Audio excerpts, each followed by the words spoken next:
Bismillahirrahmanirrahim. Assalamualaikum warahmatullahi wabarakatuh. Bismillah, alhamdulillah, salatu wassalamu ala rasulillah wa ala alihi wa sahbihi wa mawalah amma ba'du.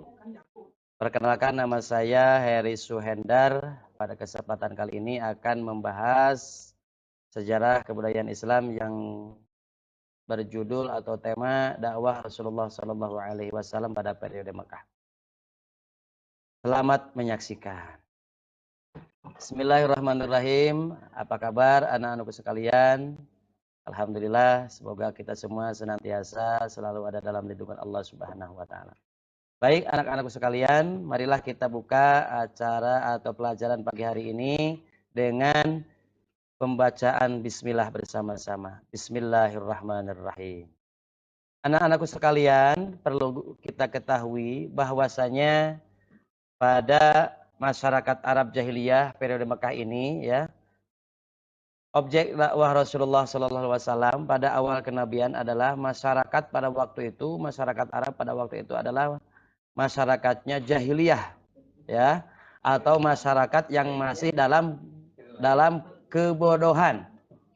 Bukan berarti bodoh itu tidak bisa membaca ataupun tidak bisa menulis, ya. Tapi bodoh dalam bidang apa? Dalam bidang agama. Umumnya masyarakat waktu itu sudah menyimpang jauh dari ajaran tauhid yang telah diajarkan oleh para rasul terdahulu seperti Nabi Adam alaihissalam, ya. Mereka umumnya beragama watsani atau agama penyembah berhala, ya. Berhala-berhala yang mereka puja itu mereka letakkan di Ka'bah atau Baitullah atau bisa disebut juga rumah Allah, ya. Di antara berhala-berhala itu, ya, yang termasyhur pada waktu itu yaitu yang bernama Ma'abi, Hubay, Khuja'ah, Lata, Uzza, dan Manar, ya. Selain itu ada pula sebagian masyarakat Arab jahiliyah itu yang menyembah malaikat dan bintang yang dilakukan kaum Sabi'in, ya, gitu. Baik. Nah, setelah itu ada proses pengangkatan Nabi Muhammad sebagai Nabi dan Rasul, ya. Pengangkatan Nabi Muhammad sebagai Nabi dan Rasul terjadi pada tanggal 17 Ramadan, 13 tahun sebelum Hijriah atau 610 Masehi. Tatkala beliau sedang bertahanus di Gua Hiro, ya. Waktu itu genap berusia 40 tahun, 40 tahun. Gua Hiro terletak di Jabal Nur, beberapa kilometer sebelah utara atau utara Mekah.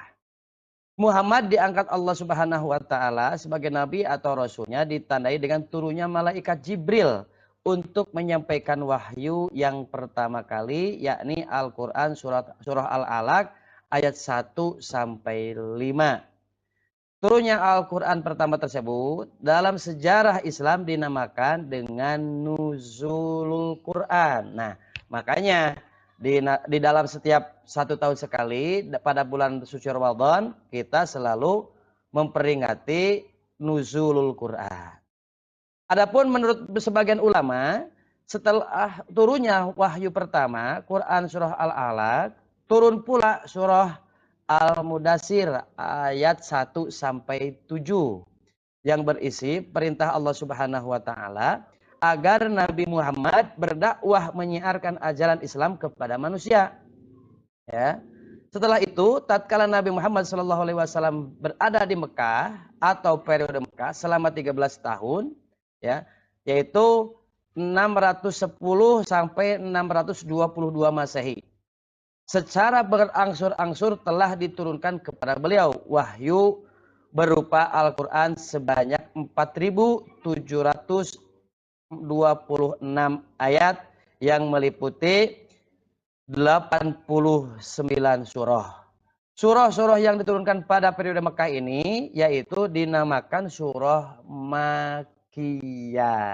Itu ya anak-anak. Lalu ajaran Islam periode Mekah, ya. Ajaran Islam periode Mekah ini yang harus didakwahkan Rasulullah Shallallahu Alaihi Wasallam, ya, kenabiannya adalah sebagai berikut. Yang pertama yaitu tentang keesaan Allah Subhanahu wa taala. Dan yang kedua, hari kiamat sebagai hari pembalasan. Dan yang ketiga, kesucian jiwa. Ya, dan yang keempat, persaudaraan dan persatuan. Nah, untuk selanjutnya, bagaimana strategi dakwah Rasulullah Shallallahu Alaihi Wasallam pada periode Mekah? Ya, tujuan dakwah Rasulullah Shallallahu Alaihi Wasallam pada periode Mekah adalah agar masyarakat meninggalkan kejahiliahannya di bidang agama, moral dan hukum, sehingga menjadi umat yang meyakini kebenaran, mengamalkannya dalam kehidupan sehari-hari. Ya. Nah, lalu bagaimana strategi dakwah Nabi Muhammad waktu itu? Yang pertama dengan strategi dakwah secara sembunyi-sembunyi, yaitu selama 3 sampai 4 tahun. Pada masa dakwah secara sembunyi-sembunyi ini, Rasulullah Shallallahu Alaihi Wasallam menyeru untuk masuk Islam, ya, orang-orang yang berada di lingkungan rumah tangganya sendiri dan kerabat serta sahabat dekatnya saja. Ya. Mengenai orang-orang yang telah memenuhi seruan dakwah Rasulullah SAW tersebut adalah yang pertama Khadijah binti Khalid atau juga istri Rasulullah SAW. Ya, begitu. Yang wafatnya tahun ke-10 dari kenabian. Yang kedua Ali bin Abi Thalib atau saudara sepupu Rasulullah SAW yang tinggal serumah dengannya. Yang keempat Zaid bin Harisah anak angkat Rasulullah SAW. Dan yang kelima Abu Bakar As-Siddiq atau sahabat dekat Rasulullah SAW dan Ummu Aiman pengasuh Rasulullah SAW pada waktu kecil. Ya. Abu Bakar As-Siddiq juga berdakwah ajaran Islam sehingga ternyata beberapa kawan dekatnya, ya, beberapa kawan dekatnya menyatakan diri masuk Islam. Mereka adalah siapa? Mereka adalah Abdul Amar dari Bani Zuhroh, Abu Ubaidah bin Zarrah dari Bani Haris, Utsman bin Affan, Jubair bin Awam, Sa'ad bin Abi Waqqas, Talhah bin Ubaidillah. Nah, orang-orang yang masuk Islam ini pada masa dakwah secara sembunyi-sembunyi yang namanya sudah disebutkan di atas, yaitu disebut dengan as-sabiqunal awwalun atau pemeluk Islam generasi awal. Itu strategi dakwah secara sembunyi-sembunyi. Dan yang kedua adalah dakwah secara terang-terangan. Dakwah secara terang-terangan ini dimulai sejak tahun keempat dari kenabian, yakni setelah turunnya wahyu yang berisi perintah Allah Subhanahu wa taala agar dakwah ini dilaksanakan secara terang-terangan. Ya. Wahyu tersebut berupa ayat Al-Qur'an surah 26 yaitu ayat 214 sampai 216. Tahap-tahap dakwah Rasulullah Shallallahu Alaihi Wasallam secara terang-terangan ini antara lain sebagai berikut: mengundang kaum kerabat keturunan dari Bani Hashim untuk menghadiri jamuan, makan, dan mengajak agar masuk Islam. Walaupun banyak yang belum menerima agama Islam, tapi ada 3 orang kerabat, ya, dari kalangan Bani Hashim yang sudah masuk Islam tetapi masih merahasiakannya. Mereka adalah Ali bin Abi Thalib, Ja'far bin Abu Thalib, dan Zaid bin Harisah. Ya. Rasulullah SAW mengumpulkan para penduduk kota Mekah, terutama yang berada di tempat tinggal di sekitar Ka'bah, untuk berkumpul di Bukit Sofa. Pada periode dakwah, ya, secara terang-terangan ini juga telah menyatakan diri masuk Islam dari kalangan kaum kafir Quraisy, yaitu Hamzah bin Abdul Muttalib atau paman Nabi SAW dan Umar bin Khattab. Ya. Hamzah bin Abdul Muttalib masuk Islam pada tahun ke-6 dari kenabian. Sedangkan Umar bin Khattab yaitu 581 sampai 644 Masehi. Ya. Rasulullah SAW menyampaikan seruan dakwahnya kepada para penduduk di luar kota Mekah. Ya. Sejarah mencatat bahwa penduduk di luar kota Mekah yang masuk Islam antara lain Abu Zar Al-Ghifari, seorang tokoh dari kaum Ghifar.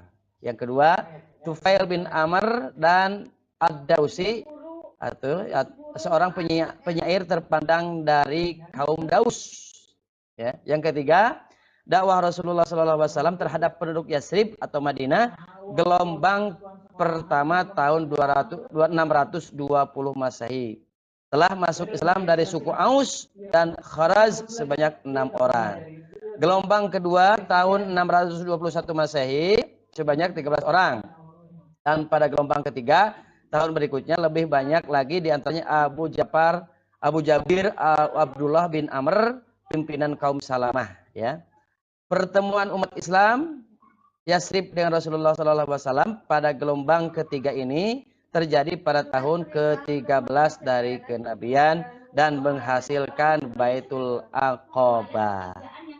Lalu isi Baitul Aqobah adalah sebagai berikut, yaitu merupakan pernyataan umat Islam Yasrib bahwa mereka akan melindungi dan membela Rasulullah Shallallahu Alaihi Wasallam. Selain itu, mereka memohon kepada Rasulullah Shallallahu Alaihi Wasallam dan para pengikutnya agar berhijrah ke Yasrib. Ya, itu anak-anak ya sekelumit tentang sejarah kebudayaan Islam pada periode Mekah. Itu mohon supaya kita bisa memperdalami atau mengingatnya kembali, dan semoga kita semakin lama semakin bertambah ilmu dan bermanfaat. Sekian, mohon maaf apabila banyak kekurangan. Assalamualaikum warahmatullahi wabarakatuh.